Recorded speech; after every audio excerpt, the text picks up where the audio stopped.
Hola, ¿qué tal? Estamos aquí en otro relato. Vamos a conversar con una de las personas más importantes de la literatura guatemalteca, también diría latinoamericana, efectivamente, porque ha recibido varios reconocimientos y además un pensador de lo que significa América Latina, sus complejidades, sus disputas, etcétera. Ustedes saben alrededor de eso mucho más que nosotros, pero efectivamente tenemos que presentarlo. Se trata de Rafael Cuevas Molina, una de las personas a las que siempre me ha interesado conversar. ¿Qué tal, Rafael? Qué gusto. Orlando, Bienvenido al Ecuador. muchísimas gracias.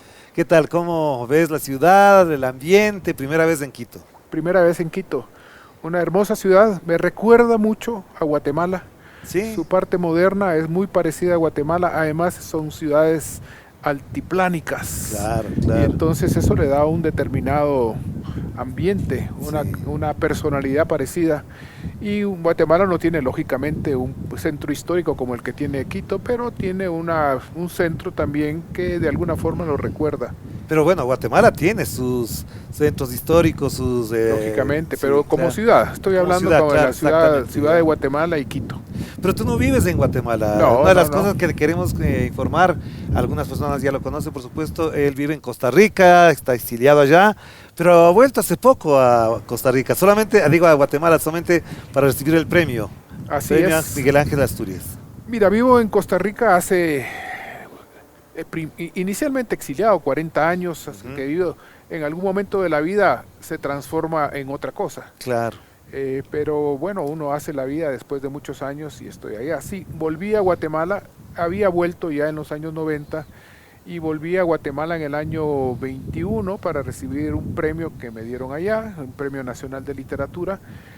Y bueno, me reencontré otra vez con mi país porque siempre que uno regresa hay un reencuentro, hay un pequeño terremoto interno, sobre todo porque hay una historia personal muy vinculada a hechos conmovedores, digámoslo Claro, así. claro, claro. Y, y bueno, este retorno fue un retorno también en el que tuve nuevas experiencias controversiales, Porque, pero bueno.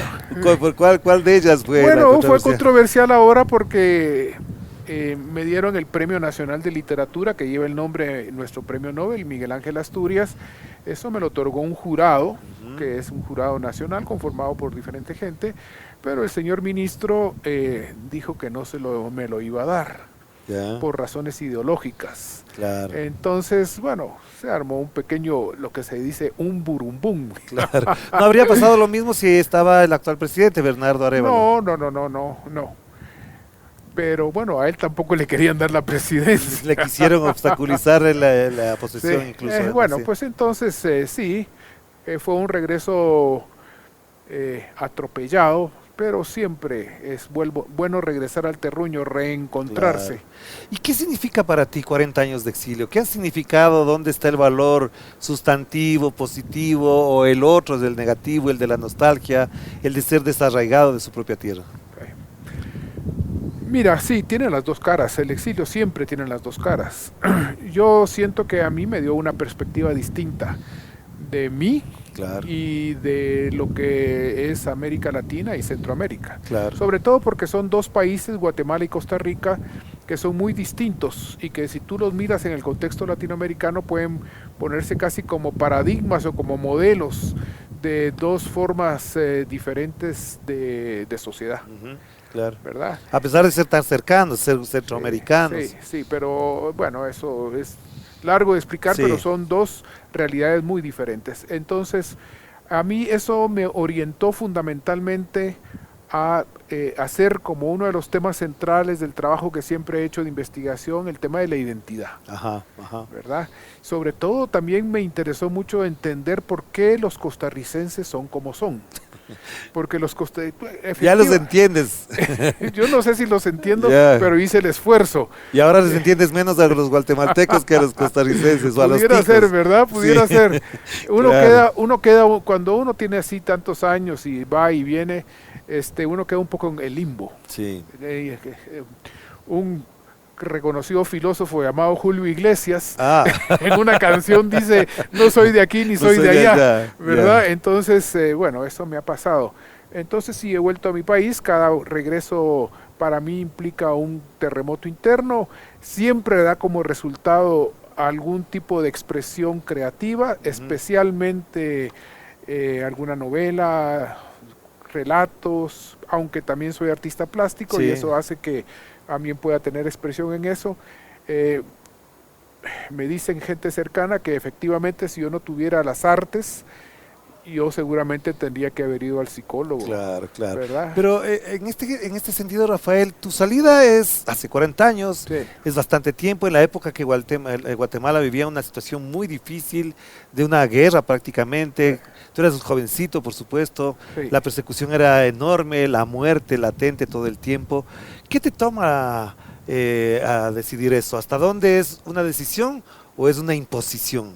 Es una imposición. En el marco de la cual se toma una decisión, ¿verdad? Yo creo que, bueno, puede ser, ahora uno ve tanta gente que sale de su país compelido por las circunstancias de violencia o económicas, etcétera, ¿verdad? Pero la situación de Guatemala, yo creo que no tiene parangón en América Latina. Y bueno, hubo un momento en el cual ya fue imposible. Y efectivamente, un hermano mío, por ejemplo, que de entre la gente que se había quedado y que en algún momento estaba pensando ya en salir, pues cayó bajo toda esa circunstancia, ¿verdad? Fue secuestrado y desaparecido, y entonces había esa situación en la cual miles de gentes tuvieron que salir, en ese caso fundamentalmente por causas políticas, a diferencia de lo que pasa ahora, que también hay olas de gente que sale, pero sobre todo porque hay unas circunstancias en las cuales no hay oportunidades, ¿verdad? Pero a ver, entonces, Rafael, tu salida hacia Costa Rica ya está en el momento en que estás en la creación literaria, estás en el pensamiento cultural, digamos, para decirlo de alguna manera. ¿Estaba ahí o es que el exilio te lleva a eso? Bueno, yo no sé, el exilio pone una marca. Alguna gente cataloga mi producción como producción del exilio, ¿verdad? Yo he visto que alguna gente la cataloga exactamente, así. Por eso te está marcada por eso, está marcada por eso. Es un tema obsesivo. Guatemala, su situación, y la mía en todas las circunstancias, las peripecias, digamos, ¿verdad? Porque no es que uno salió y se quedó ahí, sino que hay muchas circunstancias. Eso se transforma en una obsesión, ¿verdad? Entonces sí, efectivamente se transforma en un tema del cual yo no adquiero conciencia, sino hasta cuando llegan los que a posteriori ven qué es lo que uno ha hecho y empiezan a intentar clasificar, porque es un trabajo, ¿verdad? Pero ¿qué peso tiene el exilio ya en la realización íntima de la literatura, de la escritura, digamos, en general? ¿Hasta dónde eso te lleva, te atrae, te expulsa, te recoge de nuevo? Porque a veces parecería que uno escribe, y digo porque tengo la experiencia fuera del país escribiendo, también que en determinados momentos uno dice, no quiero saber nada del país, no me interesa, no quiero tocar eso, no quiero vivirlo, pero no se puede. No se puede. Es un amor, yo digo que es un amor-odio, ¿verdad? Tengo una amiga en Guatemala, al borracho se le dice bolo. ¿Allá? Ya. Y entonces ¿A quién se les dice a los que llaman Bolívar? Se les dice bolos. Bueno, allá es borracho. Entonces tenía una amiga muy querida, pintora, Isabel Ruiz, guatemalteca, que decía que Guatemala era como una mamá bola. Que uno no puede dejar de quererla, pero también la odia. Y bueno, Guatemala es como una mamá bola, ¿verdad? Es un amor-odio, es una atracción, es imposible aceptar muchas cosas, pero es lo que uno es. Ahí está la raigambre y bueno, eso soy. ¿Por qué escogiste la novela como el género para expresar estas cosas que estamos hablando? Bueno, no la escogí, la verdad es que no la escogí. Ahora, en los últimos años, lo que más he publicado es relato. Y cuando digo en los últimos años, son los últimos 4 años, digamos. Publiqué un libro de relatos hace, creo que es el año pasado, y digo 4 años porque antes el tiempo que lo escribí, y ahora hace muy poquito acabo de enviar a una editorial otro libro de relatos.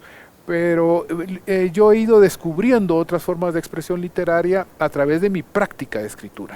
Entonces, yo he tenido algunas búsquedas cuando escribo la novela y me he dado cuenta, nosotros tenemos que competir como escritores hoy en día con todo lo que tiene que ver con la imagen. Claro, con las series televisivas, con las películas. Con los memes, es decir, tenemos una competencia terrible. Entonces, yo he llegado a la convicción de que uno tiene que escribir muy dinámicamente, pero en una novela, pero al mismo tiempo cada capítulo debe ser muy dinámico y muy corto, de que la gente pueda, a lo mejor llega en la noche y ve sus memes, ve su correo, esto, y se lee un capítulo. Claro, de una historia, claro, en la cual el capítulo de por sí tiene que tener lo que debe tener toda la novela, que es un gancho, una dinámica muy rápida, muy fuerte, vertiginosa en algunos casos, claro, eso, claro, ¿verdad? Ajá. Y terminar sorpresivamente, claro, ¿verdad? Entonces, de pronto me di cuenta que yo estaba escribiendo pequeñas historias, ajá, ¿verdad? Y entonces empecé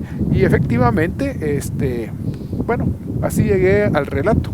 Pero la llegada al relato es ahora. Sí. Pero al inicio eran novelas. Novela. ¿Y eso qué te dio? ¿Cómo te construye como escritor? ¿Qué hace en la formación intelectual, incluso hasta epistemológica de un escritor? Bueno, me decía una amiga chilena, escritora también, que ella era incapaz, ella solo escribía relatos de largo aliento, ¿verdad? De largo aliento. Yo nunca me planteé, ¿verdad? Algo especial que me planteara la novela, pero sí, efectivamente, tú hiciste mención de un término que a mí me parece muy importante, dijiste retos epistemológicos. Yo creo que la literatura, las artes en general, pero la literatura es una forma de conocimiento del mundo. Uno va conociendo lo que quiere decir, hasta que lo empieza a contar, claro, ¿verdad? Claro. Uno puede tener un capítulo, bueno, lo que sea en la cabeza, y hasta que no se sienta, no se da cuenta de todo lo que tiene que hacer. Claro. Y todo, ¿verdad?, lo que bulle alrededor de ese acto físico que es estar pensando y escribiendo. Exactamente, empezar a escribir es un reto. Sí. Porque entonces se te empiezan a plantear todos los problemas entre otros de lo que tú dices, de carácter epistemológico, es decir, tu vinculación con el mundo, cómo es que lo estás viendo, cómo lo estás diciendo, si esto es realmente honesto, y etcétera. Y la vida mismo se juega ahí. ¿Hasta dónde tu relación, digamos, con la literatura, en el plano de que estamos hablando, de la novela, del relato, está marcada por tu vida, o desde tu vida también se marcan esos relatos, o te devuelven los relatos también parte de tu vida? Sí. Mira, tú sabes que ese es un tema recurrente cuando se habla con alguien que escribe, ¿verdad? El preguntarle si ahí está la vida. Acabo de terminar de leer una novela de una compañera que hizo una novela que ella específicamente dice que lo que está haciendo es ficcionalizar su propia experiencia de vida. Yo creo que no hay nada que no sea ficcionalización a partir de lo que conoces. Y mi opinión es que si tú partes de lo que conoces y de tu entorno, tienes más posibilidades de, digamos, en primer lugar, de honestidad, y luego de conocer lo que estás diciendo. Lógicamente que, y tú lo sabes, ¿verdad? Eso no quiere decir que sea la realidad. Exacto. ¿Verdad? Es otra realidad. Es otra realidad que parte de eso, que además eso de lo que tú partes ya no es la realidad, porque todo es memoria, interpretación, etcétera. Recuerdos vagos que se pueden interpretar a la distancia de otras maneras. Vagos también. O no vagos, es que, óyeme, el último relato de este libro que te digo que acabo de terminar es precisamente un recuerdo que mi esposa y yo tenemos, y que es partimos los dos de una imagen con la que estamos de acuerdo. Hay una mujer que nos encontramos en una escala que hacemos viniendo de París, en una pequeña bahía hay un hotel, y en un balcón hay una mujer, y entonces ese es el recuerdo. Y ahí parte el relato. No, pero lo que pasa es de que todo lo demás es distinto. En dónde la encontramos, si la vimos. Yo recuerdo que la vimos en el aeropuerto Charles de Gaulle, y que nos fuimos con ella en el taxi terrible que nos pusieron en Barbados, y ella dice, no, eso es vos porque fabulás. Claro que sí. Pero te mencionaba esto también porque uno de los tópicos, para decirlo de esta manera, de la literatura contemporánea es la autoficción. Exactamente. Y muchas personas, incluso en esta feria del libro, la que estamos participando junto con Rafael, tiene que ver mucho con esa presencia femenina porque habla desde la autoficción, de hombres, digamos, que escriben también desde la autoficción. ¿Hasta dónde se ha ido, digamos, depurando esa idea de que en la novela uno se transmuta, se oculta, y la autoficción eso es mi vida, pero la he tomado desde la literatura? Sí, mira, tengo una idea al respecto. Tú sabes que esa etiqueta de autoficción y muchas otras la pusieron en Francia, y yo creo que tiene más que ver con la necesidad, en primer lugar, de clasificación de ese pensamiento cartesiano que tienen los franceses, ¿verdad? Pero también por necesidades de la industria editorial, que tiene que para ubicar cierto tipo de literatura, estimular cierto tipo de literatura y encontrar un mercado, un público para vender. Yo creo porque que autoficción siempre ha habido. Autoficción toda la vida ha habido, claro, sí, así es. Claro que sí. Entonces ahora, y tú dijiste inicialmente, luego lo matizaste, pero dijiste que fundamentalmente femenina, y así es, ¿verdad? ¿Por qué? Porque mucha de esta literatura parte de la vida íntima, de la vida que no es tanto la que se dice que tiene el varón, que está más vinculada a lo social, etcétera. Pero yo creo que siempre ha habido, dentro de mi literatura ha habido siempre eso. Incluso tengo algunas cosas que he escrito que están vinculadas a cuestiones de esto que hablamos, ¿verdad? De lo íntimo, de lo personal, de lo familiar, de cómo han incidido en uno los diferentes personajes de la familia, etcétera. Pero está de moda y pasará, ¿verdad? Pasará, pero sí, yo creo que la literatura siempre ha tenido ese elemento y esas características. ¿Y cómo competir ahora en esa palabra que es un poco del marketing, del mercado en general? Competir con novelas, con relatos frente a series que son infinitas en algunos casos. Ahora se han acotado miniseries, películas de gran factura, que incluso están mostrando grandes escritores que escriben para ese género. Es una dura pelea, pienso yo, ¿verdad? Porque no quiere decir que las historias que presenta la literatura escrita, porque también hay otras formas de literatura, creo que hay algunas películas o series que desarrollan cosas muy interesantes, pero la literatura escrita a mí me parece que tiene retos importantísimos. La imagen ha ganado un espacio fundamental, no lo va a perder, ¿verdad? Hay una encrucijada, a mí me parece que esa es la verdad. La gente, yo sé, se enfatiza mucho en la necesidad que en los sistemas escolares se haga el hábito de la lectura y todo ese tipo de cosas. Creo que sí, que es importante, pero yo no sé cuánto le dedicas tú a la lectura y cuánto a ver diferentes cosas, TikTok, correos electrónicos, etcétera, en el día. Claro, creo que me ocupa más tiempo que leer. Lógicamente, y a mí también que escribo, ¿verdad? Entonces yo a veces tengo que hacer el esfuerzo por, es una disciplina. Desconectar para pasar, ¿verdad? Entonces, si a ti te pasa que eres una persona que tienes un pensamiento crítico, que estás ya te formaste dentro del paradigma de la lectura, entonces lógicamente que la mayoría de la gente va a tener menos herramientas para salir de esas circunstancias. Pero te preguntaba esto porque quería llegar a un tema que también está dando las vueltas ahora en los debates y tiene que ver con eso, de que el peso mayor del aprendizaje y del conocimiento y del acercamiento a la cultura, ya no va por el lado de la literatura, de las artes tradicionales, sino más bien va por el lado de los audiovisuales.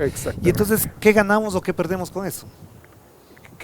Con el hecho de que la imagen sea la que gana. Y los audiovisuales en general. Yo creo que ganamos y perdemos. Yo creo que lo que perdemos es que se pierde profundidad y contenido. Yo creo que se pierde profundidad. Esta misma entrevista, por ejemplo, seguramente ya hay gente que la dejó de ver. Porque ya pasó de los 5 o 10 minutos y entonces la atención ya no se quedó prendida. Quienes lleguen al final cuando yo exponga mis secretos más íntimos van a ser mínimos. Ya saben entonces que al final va a estar lo bueno. Claro, es verdad. Entonces yo creo que en ese sentido se pierde. Pero se gana también. Hay cosas que yo no me enteraría, por ejemplo.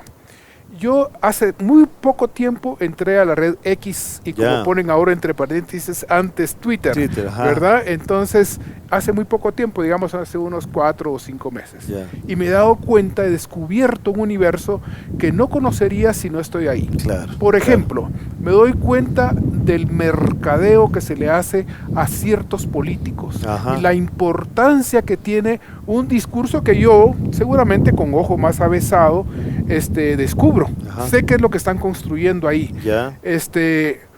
Pero es todo un universo, ¿ah? Claro, Es por importantísimo. supuesto. Uno no puede quedar al margen de eso. Claro. Yo creo que hay tantas formas de expresión hoy con las nuevas tecnologías de la imagen que a uno no le da tiempo. Y además, al mismo tiempo, eso, digamos, las ventajas y las desventajas es que esa industria se ha desarrollado mucho dinero y ahí se está jugando un poder también. Es decir, quien está contando la realidad es el que está colocando estos productos audiovisuales, estas narrativas, para que se genere una idea de lo que es el mundo. Sí. Y yo diría que en muchas oportunidades con una intención. No se trata nada más de que yo, bueno, con buena intención lo hago y además transmito mi visión de mundo, sino que intencionalmente, eso me parece terrible, ¿verdad? Y no sé cómo se puede controlar. Pero es que hay una parte también de lo que quería comenzar, es que ahí hay un autoritarismo del mercado. Exactamente. Y hay un autoritarismo de las narrativas. Sí. Porque, digamos, si es que es chino, si es ruso, si es de la India, bueno, no tanto de la India, pero digamos que si es del eje del mal, como le llaman, eso ya no cuenta. Entonces la gente dice, no, pues si es chino, si eso es ruso, no sirve. Está desprestigiado. Claro. ¿Verdad? Sí, claro. Y sabemos que China y Rusia tienen una gran producción literaria, audiovisual también. Sí, no, claro, no, totalmente. Yo creo que sí, efectivamente, es un arma, es un instrumento, es una herramienta. Y voy a agregar algo que es, bueno, muy usado, pero que yo creo que es muy cierto, que es una herramienta para manipular. Claro, para ¿verdad? dominar. Para dominar. Eso. Porque, por ejemplo, te diría una cosa, solamente para acotar. Hay personas con las que he hablado que tienen menos de 40 años que están convencidísimos que la Segunda Guerra Mundial la ganó Estados Unidos y que el gran factor de la derrota de los alemanes fue Estados Unidos, y tú y yo sabemos, y mucha gente también sabe aquí, por supuesto, que no fue precisamente Estados Unidos. Pero como nos han inundado de películas gringas alrededor de la Segunda Guerra Mundial, donde siempre son ellos los ganadores, entonces No solo eso, tú sabes que ahora recientemente eso es una narrativa nueva para bloquear, desprestigiar todo lo que pasó en la Segunda Guerra Mundial en relación con la Unión Soviética. Pasó la semana pasada el aniversario del desembarco, creo que es el 40 aniversario, no, debe ser más, aniversario del desembarco en Normandía. Y entonces ahí estuvieron todos los presidentes de los países involucrados, con excepción de Putin, que bueno, en este momento está apestado. Pero entonces en ese sentido yo pienso de que sí, efectivamente, no, ahí la manipulación es terrible. Es cuando digo terrible me refiero no solamente al hecho de que es muy grande, sino que es un fenómeno que nos está carcomiendo en la sociedad. Porque además, y esto tiene que ver con tu origen, con tu situación, la narrativa, el relato que se ha hecho, por ejemplo, del conflicto centroamericano, no solamente de Guatemala, sino de Honduras, de El Salvador, etcétera, ha estado marcado porque no había sino otra cosa que la invasión de los comunistas en Centroamérica. ¿Cómo entonces abordar, ya vamos a entrar en la otra parte de tu vida, que es la investigación, es una disciplina distinta, cómo abordar este reto, este desafío para contar la realidad? Es muy complicado porque esa narrativa que tú estás mencionando, que fue introducida muy tempranamente, yo hoy tuve un encuentro en la Feria Internacional del Libro de Quito, en la cual decía que yo creo que hay que poner más atención en Centroamérica porque ahí suceden muchas veces procesos y sucesos que son el embrión de lo que va a suceder en otros lugares después en América Latina. En el caso guatemalteco, la estrategia utilizada en el año 54, mira lo que te estoy diciendo, para derrocar a un gobierno, el de Jacobo Arbenz, que era un gobierno que buscaba modernizar dentro del capitalismo, y ahora uno diría que tímidamente a estas alturas del partido, fue catalogado por intereses de carácter económico y geoestratégico simplemente como un país comunista. Entonces, esas narrativas son terribles, ¿verdad? Y calan profundamente en la población. ¿Y cómo cala eso, por ejemplo, en Guatemala, en los jóvenes guatemaltecos? ¿Cómo ha ido ocurriendo todo aquello? Yo diría que la población guatemalteca es una población, mira, es una población que sufrió una guerra muy fuerte. Hay mucha gente que desde posiciones progresistas y de izquierda dicen de que el guatemalteco es un pueblo sumiso, que es un pueblo que no hace propuestas. Un país en el que hubo un conflicto armado, en el que murieron más de 250,000 personas, 50,000 desaparecidos, más de 1,000,000 de desplazados internos, y que estaba movido por impulsar un proyecto alternativo, no puede ser un país en el que no hay conciencia. Lo que pasa, y eso también hemos estado discutiendo, es el hecho de que dentro de las circunstancias actuales pareciera que no hay solución de acuciantes problemas que tiene la población, y que ustedes aquí en Ecuador también tienen. Así es. Por ejemplo, las migraciones, para decir uno. Es un factor común en América Latina, desde México para el sur, sí. El tema de la violencia. De la violencia criminal. Anoche un querido amigo me llegó a dar una vuelta por Quito en automóvil. Fuimos al casco histórico, eran más o menos las 10 de la noche, iba su esposa sentada en el asiento de atrás, y en cada esquina en la cual había un semáforo encendido en rojo, la esposa decía, pasa, mira aquel.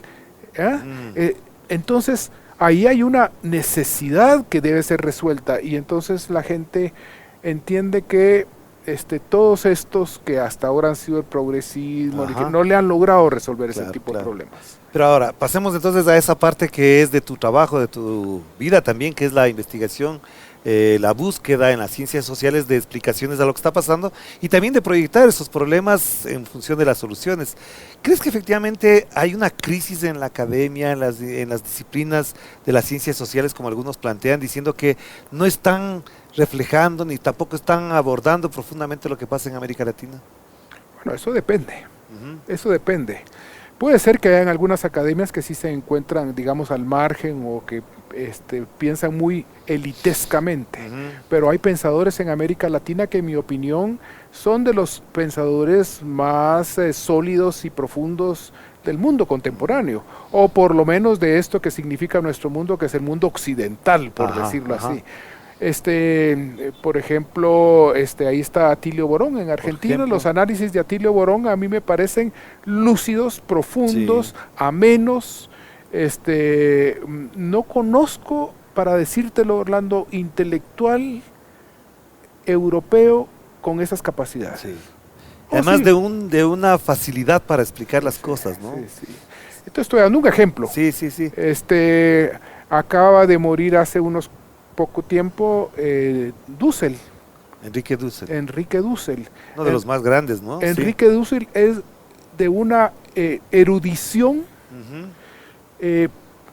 que yo creo que un intelectual europeo o norteamericano no tiene, por estar tan encapsulado y sentirse tan dueño de la verdad en su propia circunstancia. El latinoamericano se entiende parte de algo mucho más amplio, tiene que explicarse su situación en función de dinámicas más globales, forma parte de una dinámica más general.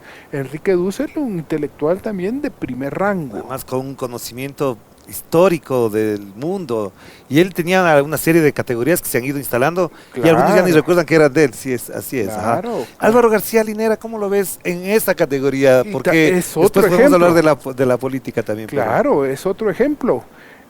Son intelectuales que no solamente son estudiosos, sino que se entienden a sí mismos como comprometidos políticamente, es decir, no están en su torre de marfil, que hacen propuestas que incluso, como el caso de Álvaro García, asumen un compromiso dentro de un, etcétera. Entonces, si alguien dice que lo que pasa es que la intelectualidad latinoamericana está desfasada o no ve los problemas, etcétera, es porque no está viendo el panorama completo. Estará viendo seguramente algunas lo que los norteamericanos llaman algún think Ajá, tank, ¿verdad? think tank, ajá. Pero recordemos que también hay espacios como por ejemplo la Claxo, Sí. ¿verdad? En donde yo diría que ahí se produce análisis de la realidad desde un pensamiento crítico muy Claro. importante. Y además aquí en el Ecuador tenemos una persona que falleció hace algunos años ya, Bolívar Echeverría, por Bolívar ejemplo, que sentó una Echeverría. cátedra y un modo de pensar nuestra realidad con los libros y las cosas que ha tenido ahí. Pero yo te quería plantear esto porque varias personas están ahora adoptando, y digo personas que investigan la realidad de ciencias sociales, que dicen, no, una cosa es la investigación y otra cosa es el involucramiento en la política. Nosotros no nos metemos ahí. Para contrariar o para contrarrestar el rol que han jugado, por ejemplo, personajes como Álvaro García Linera. Sí. ¿Cómo ves esa postura de un purismo intelectual académico? Bueno, eso ha existido siempre, ¿verdad? Ha existido el intelectual que cree que se ensucia, ¿verdad? Que quiere Ajá. ser como las garzas y caminar entre el cieno sin ensuciarse el plumaje. Así es, así es. Pero efectivamente, yo pienso que en América Latina, y lo digo para América Latina, que es nuestro espacio natural, Sí. ¿verdad? Pero en América Latina el intelectual debe estar comprometido. Ya. Y cuando digo comprometido, no necesariamente desde el punto de vista político. Partidista. Sí, Claro. pero sí tiene que tener una posición, ¿verdad? Porque ese posicionamiento también te ubica, te delimita en los espacios con los cuales te identificas. Claro. Mira, en América Latina están los espacios en los que se mueve el intelectual de Torre de Marfil. Claro. Sí, Están, sí, sí, existen. sí. Y están los otros espacios, de lo que podríamos, digamos, utilizando una terminología gramsciana, decir el espacio del intelectual orgánico, Ajá. ¿verdad? Que no necesariamente tiene que ser un político activo, pero que está presente, Exacto, de que exacto. sabe de que lo que está diciendo puede ser útil para algo, que puede esclarecer alguna temática o problema, orientar en una dirección, qué sé yo, ¿verdad? Pero entonces ahí una de las cosas, Rafael, que me llama la atención también tiene que ver con que normalmente cuando nos ven desde Europa, desde Asia, incluso desde África, no tanto, pero siempre los intelectuales, los investigadores están hablando de la identidad, en la búsqueda de entender la identidad, de saber cuál es nuestra identidad. ¿Por qué desde tu perspectiva y desde Guatemala, Centroamérica, Costa Rica, también eso es muy presente, muy latente? Sí. Bueno, en América Latina, sobre todo en los países que fueron colonias, Exacto, el ajá. tema de la identidad es un tema que sigue siendo central. Mira, te voy a dar un ejemplo. Ajá. La reina Leticia de España, que yo supongo que la corona española impulsa una serie de proyectos en pueblos muy pobres de Guatemala, indígenas. Ajá. Ya. Y fue la semana pasada de visita. ¿Ya? Y entonces a mí me llegó vía WhatsApp ¿Ya? una foto en la que una de las líderes indígenas de uno de los pueblos al que va la saluda besándole la mano. ¿Ya? Entonces la respuesta de todos es entregada, esto y lo otro. Sometida, Sí. colonizada. Pero ahí en el meollo hay un tema de identidad, Ujú. ¿verdad? Es decir, ¿qué es lo que realmente somos nosotros dentro de esta amalgama que llegamos a constituir? Es que tiene muchas aristas y que tiene, como vemos en ese caso, aristas e implicaciones políticas. Claro, claro, ¿Verdad? claro. Entonces, el tema de la identidad siempre va a estar, sobre todo en sociedades tan racistas como las Claro, latinoamericanas, ¿verdad? En las cuales pertenecer a uno u otro estrato, tú lo puedes ver solamente viéndole la cara a la persona con la que Claro, estás. exacto. Entonces, tú sales a la calle y si te los pusieran a todos vestidos de anaranjado como los presos en las cárceles Es que- norteamericanas y te los ponen así, tú puedes pasar y dices, este es vendedor ambulante, este señor es director de un banco. Claro, claro. Solamente por el rostro, por la expresión Claro, racial. sí. Exacto. Entonces, en sociedades así, ¿cómo no va a estar presente como un Exacto. tema de meollo, el tema de la identidad Ya. cultural? Es un tema que se expresa en estas sociedades segregadas que Ajá. nosotros tenemos y que de alguna forma nos tienen como empantanados. Ese es un tema el meollo de una serie de problemáticas De hecho, importantes. tú si apareces por aquí, dirían, él no es guatemalteco. Eso me decía mi suegro. Mi suegro era uruguayo. Ya. Y un día tuvo que ir a dar una charla a Guatemala. Ajá. Él de guatemalteco solo me conocía a mí. Ya. Y entonces y cuando regresó dije, pero flaco, me dice, vos no sos guatemalteco, ¿verdad? Pareces un uruguayo. Y mi hija Claro. también un día fuimos a Guatemala y tuvimos que hacer cola en un banco y lógicamente la mayoría de guatemaltecos me llegaban aquí, Son bajitos. ¿verdad? Claro, Y entonces claro. me dice mi hija, papi, usted no parece guatemalteco, Así. ¿verdad?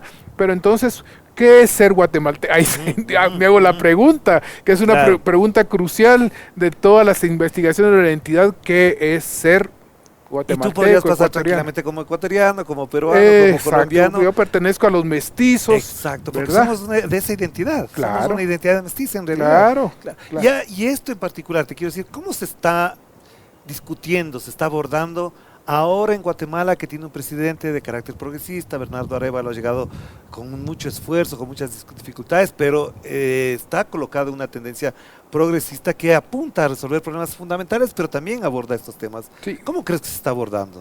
Mira, digamos que los abordajes vienen de antes y las nuevas autoridades se encuentran inmersos Ajá. dentro de esta corriente. Ajá. Entonces, hay discrepancias en torno a, por ejemplo, el papel que juegan los indígenas, etcétera. Ajá. Pero hay, digamos que un acuerdo, un consenso respecto a estos temas que yo te Ujú. decía, ¿verdad? De la Ujú. discriminación, de una sociedad muy desigual, etcétera, etcétera. En el pasado, hace tal vez, no puedo precisarte exactamente, digamos hace unos 10, 12 años, hubo un gobierno que tendió a ser socialdemócrata y entonces se adelantaron una serie de políticas que buscaban algún tipo de reivindicación, sobre todo desde el punto de vista cultural. Exacto. Ajá, ajá. ¿Verdad? Es muy delicado todo eso. Porque es también ver a ciertos grupos sociales como homogéneos, Sí. y no lo son. Exacto. ¿Verdad? Incluso en el mismo empresariado, en la élite de derecha, digamos, de guatemalteca, que puede parecer pequeña, muy aferrada, muy concentrada, perdón, también hay sus diversidades. Lógicamente que las hay, y entre Ajá. ellos hay muchas contradicciones. Pero entonces, volviendo al tema de la investigación, ¿cómo es tu trabajo ahí? ¿Cómo ocupas tu tiempo entre la literatura, la pintura, que es otro tema importante en tu vida, por supuesto, y la investigación? ¿Cómo se combinan? ¿Cómo se administran esos Son tiempos? vasos comunicantes. Ya. Lo que pasa es que la forma de resolver las preguntas son distintas. Ujú. ¿Verdad? A mí se me presenta más problema en la literatura que en el ensayo de carácter científico, digámoslo ajá. así. ¿Por qué? Porque la literatura tiene otro lenguaje. Entonces muchas veces ese otro lenguaje de la investigación me contamina. ¿O tiene más libertades la literatura que la investigación? No es más libertad porque tú te sientes más libre con lo que más dominas. Ajá. Entonces de pronto empiezo a hablar como profesor, digámoslo Claro, así, claro. ¿verdad? Entonces eso es un problema. Pero siendo un problema, ¿cómo lo administras, digamos? ¿Qué tiempo le das a lo uno, qué tiempo le das a lo otro? ¿Cómo empatas? Sí. ¿Hay circunstancias en las que abandonas la literatura? Sí, puede ser, sí, pero mira, hay muchos periodos muy largos de mi vida en los que he sabido combinar. Tengo mi computadora en una parte de un cuarto donde trabajo y tengo mis dos mesas, una para hacer ensambles y otra para hacer dibujo. Ajá. Y entonces cuando me siento cansado, tú sabes de que uno escribe y Ajá. se cansa, te levantas y dibujas o haces Ya. otra cosa. Y te puedes pasar un día entero así, Ya. entre uno y el otro. Pero también hay otros momentos con otras dinámicas. ¿Cómo pesa el silencio en tu creación, en tu investigación? Porque ayer hablábamos con Piedad Bonet y una de las cosas que ella decía es el silencio es fundamental en la creación. ¿Cómo es en tu caso? El entorno silencioso. Tu silencio interior, tu entorno de silencios también, de ausencia de ruido, distractores. Ajá, exacto. Mira, Orlando, digo nosotros ahora porque me voy a referir a mi familia, vivimos en una casa pequeñita, Ya. ¿verdad? Ahora ya no. Pero durante muchos años, 15, 16, 17, 20 años, no sé cuánto. El cuarto de una de mis hijas estaba del lado derecho, las otras dos del lado izquierdo, nosotros dormíamos en otro cuarto acá, tenían que pasar todas al baño por aquí, y yo tenía una mesita en medio de todo. ese. Entonces ahí trabajaba yo. Ya. Mi problema era no trabajar muy tarde porque entonces el ruido de las teclas de la computadora les podía molestar. Ajá. Yo me acostumbré desde muy jovencito, cuando mis niñas estaban muy pequeñitas, tengo 3 hijas, Ajá. a que mientras hacía una cosa, se subía y hacía y todo. Tengo esa capacidad. De no No, poder desconcentrarte mientras sí, te alteran ese rato. sí, Claro, ya. no tengo ningún problema. Ya. Eso no quiere decir que sí yo tenga una vida interior, que por ejemplo mi esposa cuando lee mis narraciones dice, pero ¿realmente pensaste todo eso? ¿Y a qué momento lo ¿En hiciste? qué ¿Cómo lo momento hiciste? pensaste todo eso? Claro. De esa cosa, porque a lo mejor reconoce algo por ahí y todo eso lo Así pensaste claro. realmente. ¿Y cómo le llamamos a eso? Porque te digo, en lo particular me ha pasado cuando he estado tan concentrado en algo que todo lo que ocurre alrededor me importa un pepino, de verdad. ¿Cómo le llamamos a eso? Yo creo que es introspección, capacidad de introspección, Ya. ¿verdad? Yo nunca he creído que lo que hago sea algo muy especial. Ujú. Yo pienso que, bueno, es una forma que me tocó, Ujú, ¿verdad? Me ujú. tocó en suerte. Pero lo asumiste con responsabilidad, digamos. Eso es lo Eso sí, fundamental. eso sí, claro. Hay algunos valores y que no son solamente para las artes, que yo creo que son muy Ajá. importantes. Una es la Claro. constancia. Exacto. Y Exacto. lo que dicen, yo estudié en un colegio austriaco y tenían a la entrada un letrerito que decía, trabajar, trabajar, Y trabajar. trabajar. Porque hay otro dicho que lo mencionábamos a un jugador de fútbol hace unos días atrás, que es otro que es muy común acá, no sé si en Centroamérica, en Guatemala, en Costa Rica, que es la constancia vence lo que la dicha no alcanza. Sí, Que también es otro valor Sí, fundamental, sí. claro. La constancia es fundamental, disciplina. Disciplina. Disciplina, bueno, mira, estábamos hablando hace un rato redes sociales, Sí. Ajá, tú te puedes enganchar ahí y cuando te das cuenta llevas una hora. sí, La cosa es tú tener la disciplina para que dices, "Bueno, ¡puc!, se acabó. claro. Incluso para saber qué momento lo vas a ver. Es Así decir, es. tú lo incorporas a tu vida, pero disciplinadamente. Yo, por ejemplo, no desperdicio las mejores horas de la madrugada cuando me despierto en ver TikTok. Claro. No, yo lo No, que no, hago pues, a esa imposible. hora yo Escribir o leer, claro. escribo de las 5 a las 8:30, 9 de la mañana y después incluso leo el periódico, que es un pasquín Claro. asqueroso porque tengo que leer, ¿verdad? Ver noticias, esto y lo otro, y ya puedo empezar a hacer otras cosas. Pero entonces eso implica disciplina. Claro. Y te pregunto esto porque también hay esto que mencionabas, combinas la investigación, algo de periodismo, las escrituras, además, la cátedra, pero también pintas. ¿De qué manera esto te ha ido construyendo de un modo especial? La pintura, ¿qué elementos te da para tu vida, para tu forma de ser, para tu carácter? Mira, la pintura es una actividad catártica. Tú sabes de que una de las funciones del arte es la catarsis, Ajá, ¿verdad? ajá. Tú sacas ahí. Se saca, se Sí. bota todo ahí, sí. Sí, yo pienso que el arte en general, ¿verdad? Y la pintura en particular, que implica Ujú. tanta paciencia y, bueno, atención, concentración, yo creo que son fundamentales. Entonces, para mí eso es muy importante, la catarsis que yo siento con eso. Y hay un tipo de placer, Ajá, que es el placer estético, ajá, que yo no lo puedo explicar claro. y que no puedo decir en qué momento lo encontré, pero cuando se encuentra es una satisfacción, debe ser algo hormonal, ¿no? Claro, que ocurre Entonces, ahí. cuando yo logro, por ejemplo, sobre todo en las artes plásticas, hacer algo que me gusta, voy a decirlo así, Ajá, ajá. siento un placer inmenso. Entonces, ¿Por qué los ensambles son como la característica que te ha marcado o que te configura a la hora de trabajar la plástica? bueno, he hecho 2 cosas, ¿verdad? Ajá. Tengo dibujo coloreado, Ajá, ajá. ¿sí? Que he trabajado durante muchos años, y el ensamble, mira, realmente lo que hago con el ensamble es poesía matérica, Ajá, ya. ¿me entiendes? Sí, sí, Yo sí. trato de transmitir un lirismo a través de el ensamble, de cosas cotidianas Ajá. que te encuentras, Así es. dándole un sentido poético, Ujú. ¿verdad? Entonces ahora yo vivo en una pequeña aldea Ya, a la orilla del Mar Caribe en Costa Rica. ya. Ya. Entonces recorro las playas Y voy, recoges cosas por ahí. y se Sí. recogen y vas conociendo incluso Sí, universos. sí, Está el sí, sí. universo de lo más grande y de pronto tú te acercas y ves que hay cosas diminutas y entonces las vas recogiendo y las vas haciendo y de pronto te das cuenta que a lo mejor eso me va a llevar un mes, hacer Sí. una cosita pequeñita con cositas Sí, sí, diminutas, sí, sí, sí. pero que Pero es... eso pasa cuando vas a cualquier parte, no solamente Costa Rica, sino que si estás aquí también harías lo mismo. Sí, por ejemplo, en La Guaira, que es una localidad en Venezuela, Sí, sí, en sí. el mar, En el mar. Ajá. cayó, se dio hace unos años, tal vez 10, 15, no sé cuántos años, hubo un alud terrible. Ya. Sí, Todavía sí, sí, estaba es verdad. vivo Hugo Chávez, Sí, ¿de sí, acuerdo? creo que fue en el año 99 eso. No, tiene que haberse un poquito más. Bueno, puede ser. Sí, no sé, por ahí creo que fue. Hubo como 15.000 muertos. terrible. Fue muy grave. Bajó Sí, una sí, sí. correntada Sí, sí, que sí, se me llevó acuerdo, todo. sí.